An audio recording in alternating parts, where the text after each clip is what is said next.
रहा है यहाँ पे, वहां तो आप परिभाषा लिख रहे थे। तो ये सारी चीजों को आपको ध्यान देनी है। अब मान लीजिए प्रश्न संख्या 1 का 1 नंबर लिख रहा है या क नंबर लिख रहा है, ख नंबर लिख रहा है, तो इस प्रकार से आप दे लीजिएगा। फिर आपको क्वेश्चन को सॉल्व करना है। तो इसमें जो क्वेश्चन आप सॉल्व करते हैं तो क्या कीजिए कि जो उसमें मेन जो क्वेश्चन है, ठीक है, तो उसको क्या कीजिए, आप एक बार लिख लीजिए और लिखने के बाद से आराम आराम से उसे सॉल्व कीजिए। बराबर सिंबल जो है आपको बढ़िया से देना है। अब रहती है आपके पास सवाल एक कि सर अगर हम लोग इस तरीके से जो है लिख रहे हैं तो हमारी कॉपी फुल हो जाएगी, क्योंकि ज्यादा जो है यहाँ पे हम लोग जो पेज वो ले रहे हैं। तो देखिए ये आपकी भूल होती है कि कॉपी का पेज जो है वो घट जाएगा। यह कभी नहीं हो सकता है। आप कितना भी बढ़िया पढ़ने वाले हैं तो कॉपी से ज्यादा आप कभी भी नहीं लिख सकते हैं। आपकी कॉपी घट ही नहीं सकती है।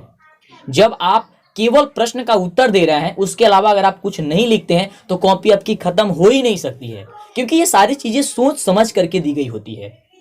जो कॉपी बनाया गया होता है वो सारी बातें सोच समझ करके बनाई गई होती है। तो ये सारी चीजें लिख करके अब देखिए ध्यान देनी है यहाँ पे इस चीज को कि जब आप आंसर लिख रहे हैं ना, जब आप आंसर लिख रहे हैं तो जो आंसर आता है ना आपका आंसर गणित में, तो गणित में देखिए दो चीज चेक किया जाता है कि आपका प्रोसेस क्या है, मतलब आप किस ढंग से उस क्वेश्चन को एक्सप्लेन किए हैं, बनाए हुए हैं। और उसके बाद से जो आंसर आया है उसे आपको कोष्टक से क्या कर देना है, घेर देना है। जैसे कि अभी आपने देखा कि जो आंसर आया है ना, उस प्रकार से आपको क्या करना है, बंद कर देना है उसको। ठीक है, इसे ब्लैक पेन से आपको बंद कर देना है कि आपने क्या लिखा हुआ है। इसी प्रकार से यदि आप ऐसे ना करो प्रभु, ऐसे ना करो।